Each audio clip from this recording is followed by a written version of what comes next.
que saudade de ouvir tua voz ao entardecer. Ah, que vontade de voltar ao jardim da inocência. Se eu pudesse, voltaria atrás e não faria novamente o que fiz. Troquei minha comunhão pela escuridão da noite, em trevas tornei os meus dias. Ah, que saudade de ouvir tua voz ao entardecer. Ah, que vontade de voltar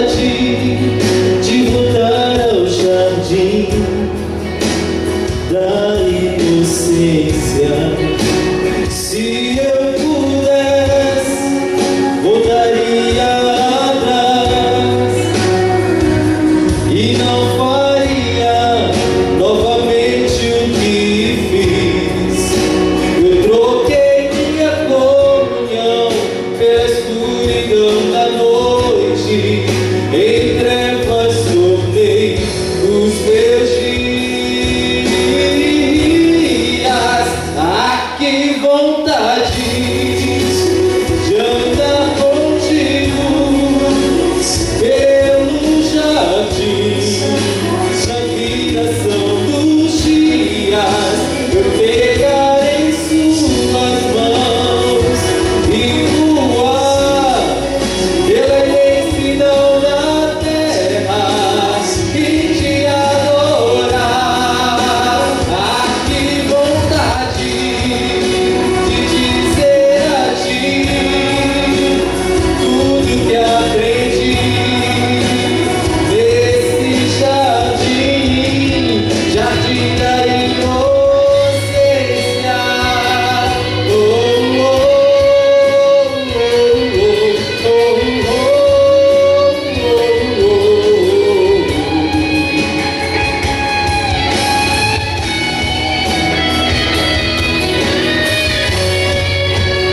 ah, que vontade de andar contigo pelo jardim, na viração dos dias. Eu pegar em suas mãos e voar pela imensidão da terra e te adorar. Ah, que vontade de dizer a ti tudo que aprendi nesse jardim,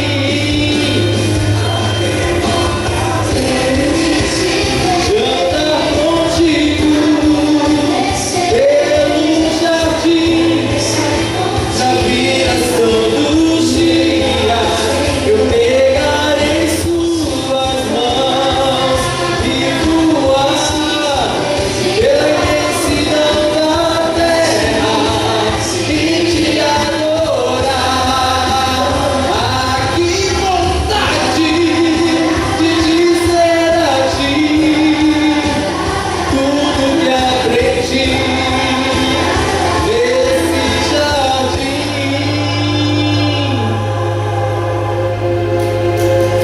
jardim da inocência.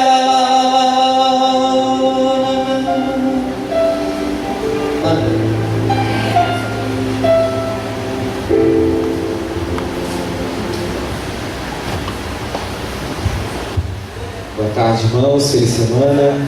Boa noite. Como vocês acharem melhor.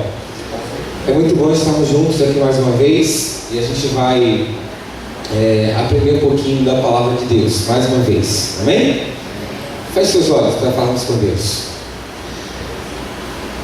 Querido, obrigado, Senhor, pelo sábado que o Senhor nos concedeu. Obrigado pela oportunidade que temos de estarmos juntos mais uma vez, estudando juntos a Tua Palavra. Que Teu Espírito Santo continue falando ao nosso coração e que as verdades aqui aprendidas possam servir para cada um de nós. É o que te oramos, em nome do Teu Filho amado Jesus. Amém. Bom, eu quero fazer algumas reflexões com vocês a respeito do que temos levado para a nossa casa. Tem um verso que está em Deuteronômio capítulo 7, no versículo 26, você pode acompanhar ou você pode ler com a gente aqui, que diz assim: olha, não meterás, pois, coisa abominável em tua casa, para que não sejas amaldiçoado. Semelhante a ela, de todo a detestarás, e de todo a abominarás, pois é amaldiçoada. Esse verso, ele foi escrito no contexto de Josué, quando estava conquistando, a terra prometida, e ali ao redor tinha muitas nações. E Deus pede para que Josué deixe bem claro para o povo que não deveria levar nada daquelas nações para dentro de casa, porque aquelas coisas eram amaldiçoadas. E a gente conhece a história de Acã, que ousou levar para casa uma capa, uma túnica, e a gente já sabe o que foi que aconteceu com ele. Mas os cananitas modernos, o que é que temos levado para nossa casa nos dias de hoje? Capítulo 12, Romanos, no capítulo 12,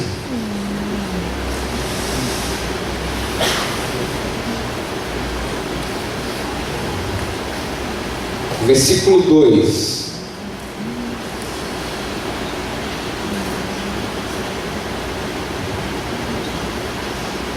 Encontraram? Diz assim: e não vos conformeis com este século, mas transformai-vos pela renovação da vossa mente, para que experimenteis qual seja a boa, agradável e perfeita vontade de Deus. Bom, o apóstolo Paulo está falando aqui de mente, de padrão de mundo, de padrão de vida, E eu quero bater um papinho hoje com vocês a respeito do que temos assistido, do que temos visto, música, jogos, desenhos, filmes. Até que ponto esse tipo de mídia traz algum benefício para a nossa família? A gente está vivendo hoje em famílias que elas estão vivendo essa realidade aqui, olha. Uma família, isso aqui é uma família disfuncional. Nessa família é proibido perguntar aos filhos onde você foi, onde você vai, com quem, o que você vai fazer lá, que horas você volta. Tem famílias que, se você fizer essa pergunta, você aí tem munição aí suficiente para a Terceira Guerra Mundial. Na verdade, não são famílias, são apenas albergues, onde os filhos estão indo para esses lares apenas comer e dormir. Uma família que não funciona. Em outras famílias existe um uso excessivo dessas mídias, televisão, YouTube, um monte de mídias que hoje tem para que a família se envolva nessas questões. E essas coisas, infelizmente, têm tirado o lugar do culto, o lugar da leitura da Bíblia dentro da família, tem tirado esse momento de comunhão entre a família. E alguém disse o seguinte, que a pior ausência é aquela que se faz com a presença. Você está em um determinado lugar, mas não está lá efetivamente, E as crianças têm sentido isso na pele, essa questão da ausência, de os pais na correria, e quando está todo mundo junto ali, está todo mundo junto, mas ao mesmo tempo está separado por um smartphone, por uma tela, e isso tem sido a realidade das famílias. Em outras famílias, o problema é o filocentrismo, O filho é o centro de tudo. Ele decide a hora que come, a hora que dorme, ele decide o que vai vestir, E isso acaba também atrapalhando a família. Em algumas famílias, o individualismo reina, né? Como eu já falei, eles estão ali juntos, mas cada um está com o seu programa. Isso tem contribuído para que a família se torne cada vez mais fraca na nossa sociedade. Às vezes, no casamento, existe certo tipo de disputa, né? Quem fala mais idiomas, quem tem o melhor salário, quem é que faz melhor isso, quem faz melhor aquilo. E isso tem trazido algumas dificuldades também no relacionamento, né? Como é que a gente consegue equacionar todas essas situações dentro da família hoje? Alguns idosos, né, se acham inerrantes. O fato de você ter mais idade não significa que você não pode errar. O fato de você ser mais velho, ter mais experiência, não significa que você também não seja passivo de erros. E numa família disfuncional, os idosos precisam também reconhecer que eles também têm problemas, né? Que eles também erram. Mas por que a gente chegou nesse nível, né? De tudo que a gente ouve, apenas 10% fica no nosso consciente. 90% vai direto para o inconsciente. Fica lá guardadinho. A gente às vezes não tem nem às vezes não, nós não temos controle sobre isso, mas fica guardado lá. E quando a gente vai tomar uma decisão, na maioria das vezes não é o nosso consciente que a gente recorre, mas é o inconsciente que acaba tomando aí a decisão. Parou de novo aqui, ó. Pronto. Aí tem novela para crente agora, né? Quem assistiu essa novela, Os 10 Mandamentos? Você sabia que a Vivian de Oliveira, a roteirista da novela, que escreveu a novela, ela é ex-adventista, você sabia disso? Ela, na sua infância, era adventista, depois ela foi adotada por um casal de americanos, foi morar nos Estados Unidos, e aí ela começou a frequentar outra igreja. Mas hoje ela não tem nenhuma religião. E ela deu uma entrevista para a revista Veja e ela disse o seguinte: olha, eu não gosto de religião, né? E apesar do tema ser bíblico, o que se trabalha nessas novelas, que se dizem cristãs, são os mesmos temas que trabalham nas outras novelas da Globo, do SBT e tudo mais. Então só muda mesmo o nome dos personagens ali, que é o personagem que já nós conhecemos, da Bíblia e tal, mas a sensualidade é a mesma, né? A traição, o adultério é trabalhado da mesma forma que é trabalhado nas outras novelas, né? Então é um tipo de mídia que não enobrece a vida do cristão. Os desenhos, né? Os desenhos, as nossas crianças, elas querem a cada dia mais serem parecidas com os personagens. E elas querem roupinhas, elas querem sapatos, elas querem a festinha de aniversário com esses personagens. E a gente está ensinando uma coisa muito errada para essas crianças, né? Porque não é só assistir esses desenhos, elas querem ser esses personagens, elas querem ser parecidas com esses personagens. E a gente prega todo dia que a gente precisa cada vez mais ser parecido com Jesus. Mas as nossas crianças, elas crescem querendo ser parecidas com muitos personagens aí, que são filosofias completamente diferentes daquilo que nós pregamos no nosso dia a dia. Olha só, a Turma da Mônica, né? Algo assim que parece até muito inocente.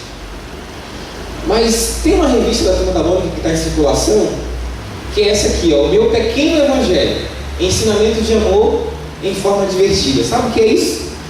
Eles estão ensinando às nossas crianças o Espiritismo através da revista em quadrinhos. E esse rapaz aí que tem pé aqui no meio é o André. Ele é primo do Cascão. E é interessante que ele está ensinando, né, explicando para as crianças o que é o Espiritismo. O Brasil é o país mais espírita do mundo. E quem conhece o Espiritismo sabe que o personagem André, na verdade, é um nome fictício que Chico Xavier deu para um dos espíritos que ele mais psicografou. 90% dos livros que Chico Xavier psicografou foi de um espírito chamado André. E é esse mesmo espírito que está no gibi da Turma da Mônica ensinando para as crianças. Então, não é nenhum sensacionalismo, você pode ir nas bancas e você vai encontrar essa revistinha aí no Pequeno Evangelho. É só você procurar que você vai achar.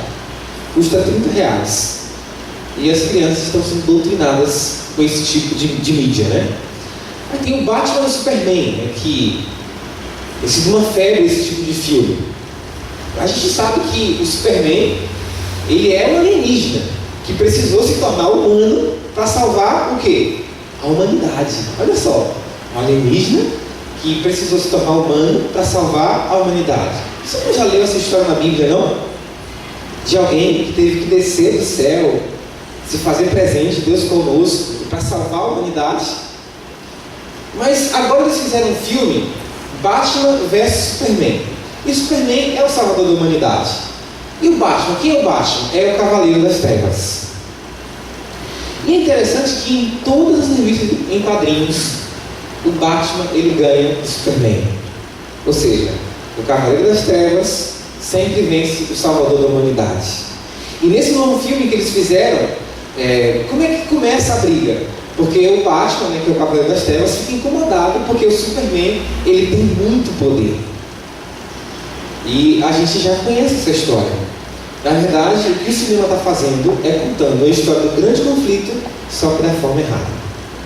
Eles fazem a gente sempre ficar do lado do personagem errado. Eles sempre querem mostrar que o personagem que é a representação do mal, na verdade, é que é o vencedor da história. Thor. Quem já assistiu esse filme sabe que Thor é o filho que foi expulso, né? E ele briga lá com o outro filho. E o filme dá a entender que o filho rebelde, o filho que usurpou o trono, é o filho que fica lá. E o filme faz a gente se apaixonar por Thor. Mas Thor é o filho que foi expulso. O outro filho que fica lá. Aí o outro filho desce. E o que acontece? O Thor vence esse filho. E ele tem que voltar novamente para lá. Então, é um tipo de mídia que conta as histórias de forma distorcida. E os nossos jovens e adolescentes têm assistido esse tipo de material. A saga Harry Potter, né? Que foi lançada aí, a primeira edição em 97. A Rowling, né, que é a escritora do Harry Potter, ela chegou a ter mais dinheiro do que a rainha da Inglaterra. A rainha estava no trono, mas ela tinha mais dinheiro do que a rainha. E eles fizeram, né, esses livros. E alguém um dia falou o seguinte: olha, qual é a diferença dos seguidores de Harry Potter e dos seguidores de Jesus Cristo? E a resposta foi: é que os seguidores de Harry Potter já leram todos os seus livros. E sabe o que é interessante? É que esses livros, eles são assim, ó. São livros grandes. E esses adolescentes, eles pegam esses livros, eles destroem esses livros em uma semana. E esses livros, eles tratam de quê? De magia, de anjos caídos. Eles tratam de coisas espirituais. E aí fica a pergunta: mas esses jovens não gostam de Bíblia? É que, infelizmente, a gente tornou a Bíblia chata para esses adolescentes. A gente não preparou um caminho, não preparou um terreno para que eles se apaixonassem pelas histórias da Bíblia. E aí, eles se apaixonaram por essas histórias. Ah, mas a Bíblia, esses livros não tem nenhuma gravura. Tem livros desses que é quase igual esse aqui, ó. E eles leem esses livros em 2, 3 semanas e ficam assim, sabe, agoniados porque o outro não saiu ainda e querem ler o outro, mais outro, mais outro. Agora é interessante que é o seguinte, que quem leu Harry Potter leu também o quê? Crepúsculo, que também trata do mesmo tema, né, de vampiros e tal. E aí, por último, veio 50 Tons de Cinza. E eu achei esse dado aqui interessante, ó. Porque em 97 foi a primeira edição do Harry Potter. Então, quem tinha em 97 entre 11 e 12 anos, que é o público-alvo, né, desses livros, em 2005 tinha entre 15 a 17 anos. Eles leram Crepúsculo. E quando foi em 2011, esses que tinham entre 15 e 17, eles agora tinham entre 22 e 25 anos. E eles leram 50 Tons de Cinza. Então, existe uma doutrinação. Existe um planejamento por parte do inimigo em doutrinar esses jovens nesse tipo de mídia. E eles vão lançando os livros numa certa sequência e eles vão prendendo os nossos jovens. De forma de que a cada faixa etária da vida deles, eles terão alguma coisa para ler.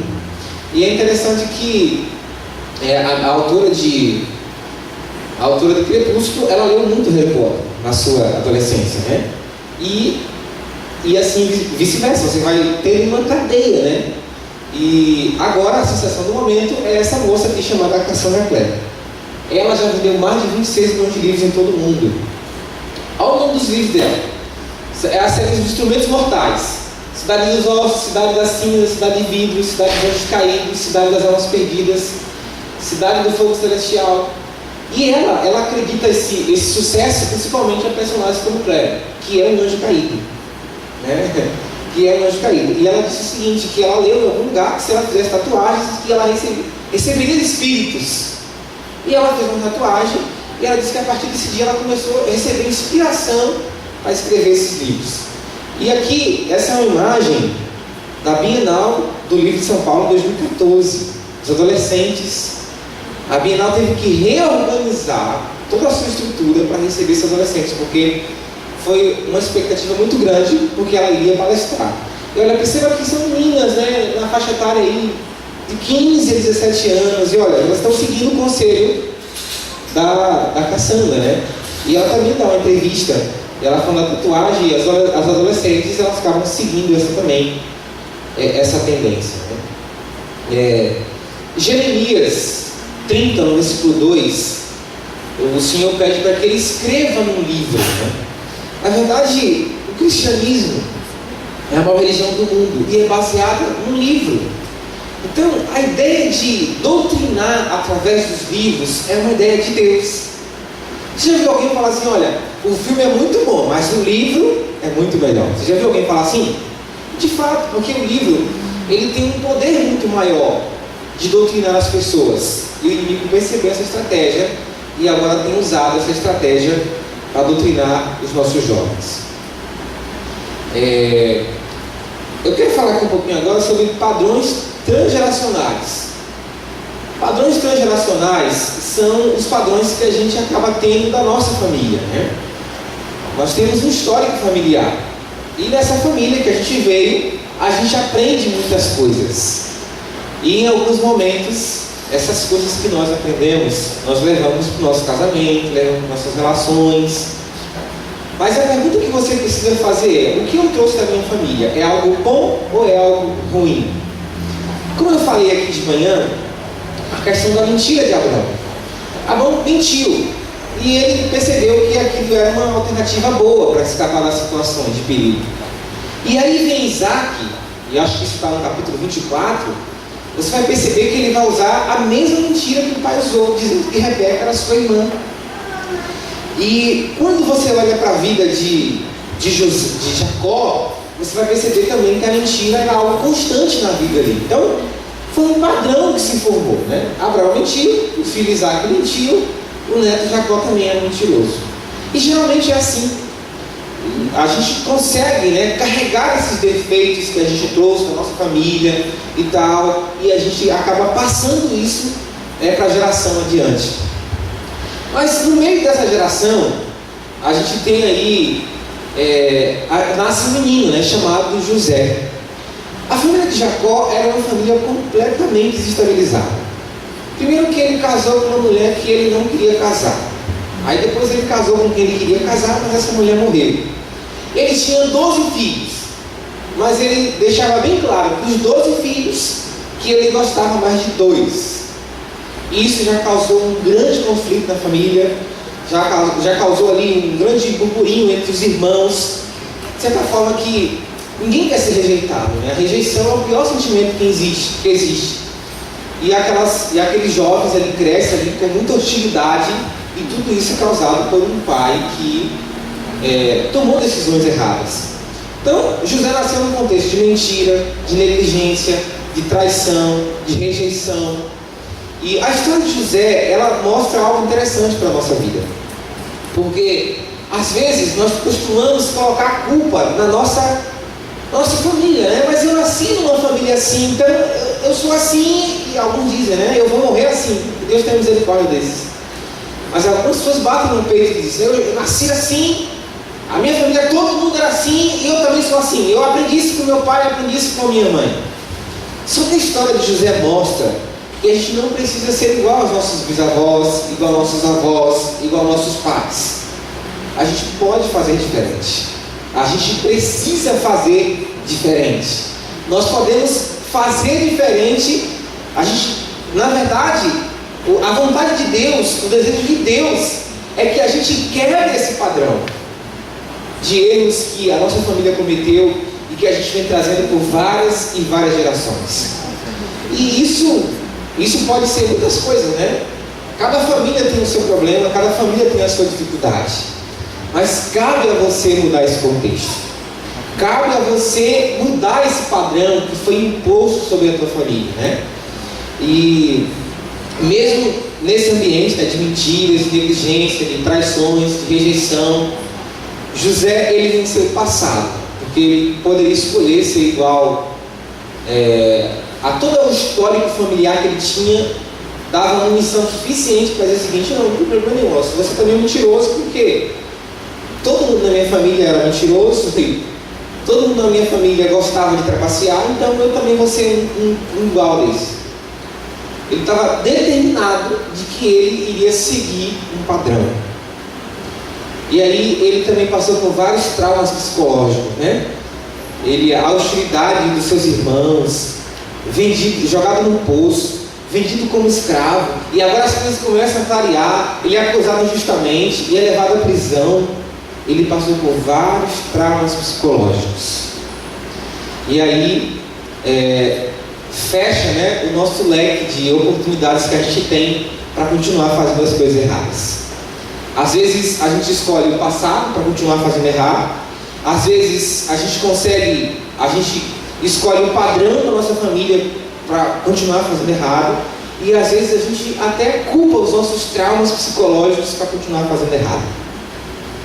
Mas a história de José mostra que nós não precisamos se apegar a nenhuma dessas coisas. Nós podemos fazer diferente.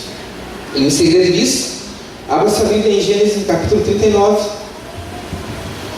A gente vai ver agora o segredo, né, da vida de José.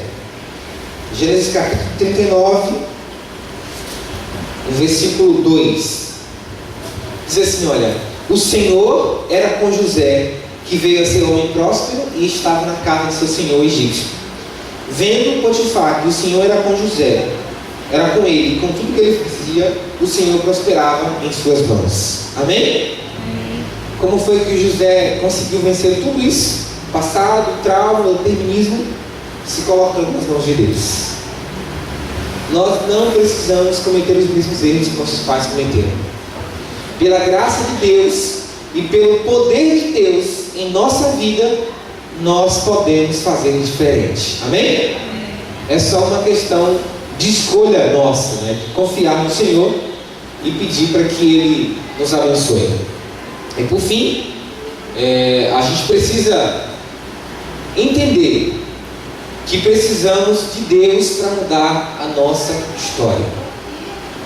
Não adianta você querer fazer as coisas do seu jeito, não adianta você querer que as coisas funcionem de acordo com o padrão que foi estabelecido na sua família. Se você quiser realmente que a sua família seja uma família abençoada, você precisa colocar as suas famílias nas mãos do Senhor. Amém? Você precisa pedir para que o Senhor faça parte da sua vida. Eu não sei o que você trouxe como padrão na sua família, e talvez hoje tenha atrapalhado o seu casamento, tenha atrapalhado a educação dos filhos, tenha atrapalhado os seus relacionamentos interpessoais. O que é que você trouxe da sua família? Faça uma reflexão neste momento, né? O que é que você tem da sua mãe que atrapalha o seu casamento? O que é que você tem do seu pai que atrapalha o seu casamento? O que é que você tem do seu pai que atrapalha o seu relacionamento com o seu filho? São coisas que a gente precisa questionar e pedir para que o Senhor nos ajude a sermos diferentes, a pedir para o Senhor falar assim: Senhor, a minha família foi assim, teve uma sequência disso, mas eu quero, pela graça de Deus, que a minha família seja uma família diferente. Amém? Que Deus te ajude e te capacite para que a sua família seja uma família diferente. Amém? Eu quero orar com você neste momento. Mas antes de orar, eu queria dizer para você que eu estarei fora esperando. Você sabe que eu sou estudante e o pastorzinho de vocês ainda não é formado. Eu tenho aqui uma Bíblia Criança de Fé. É uma Bíblia para ser usada no momento de dormir. Uma Bíblia de histórias, mas que ensina a criança a orar antes de dormir, tá bom? Bíblia Criança de Fé. Eu tenho aqui o plano Daniel, que o Rodrigo vai ganhar de presente. que é fé, alimentação, condicionamento físico, foco e amigos. Como você pode mudar seu estilo de vida aí com o plano de Daniel, né? Do Gomes, Rodrigo. Legumes e água, né? Como você pode mudar seu estilo de vida aí com a ajuda de Deus. E eu tenho também, é um clássico, né? Que hoje tem sido aí dos casais, que é As 5 Linguagens do Amor. Quem conhece esse livro? É um livro de um psicólogo americano chamado Gary Chapman. E ele fala o seguinte, que você já falou alguma coisa para o seu cônjuge e parece que você estava falando outra coisa para ele? Estava falando em português e parece que ele estava entendendo chinês. E ele fala que nós temos 5 linguagens do amor e que cada pessoa tem uma linguagem do amor diferente. Isso significa, Sr. Nilson, que se você não estiver falando a linguagem certa para Ana, ela não está entendendo, o negócio não está funcionando, não dá certo. Só que você vai ter os subsídios para isso e você vai fazer um teste para descobrir qual é a linguagem do amor do seu cônjuge e qual é a sua linguagem do amor, tá bom? Esses materiais não são da casa, mas foi selecionado com muito carinho. São mais baratos também, tá? E eu vou estar ali no final e você pode adquirir esses materiais e pode também estar me ajudando a sua família, porque vai ajudar nos seus relacionamentos e vai estar também contribuindo com a minha formação. Vamos ficar de pé? Vamos orar ao nosso Deus.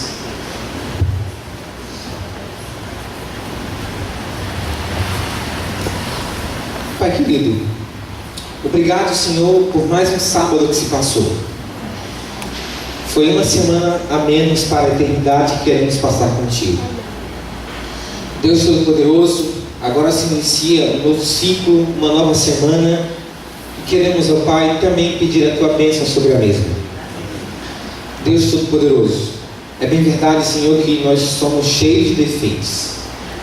Naturalmente, o pecado nos deixou defeituosos. Mas aí, se não bastasse, veio também a nossa família e nos colocou muitos defeitos.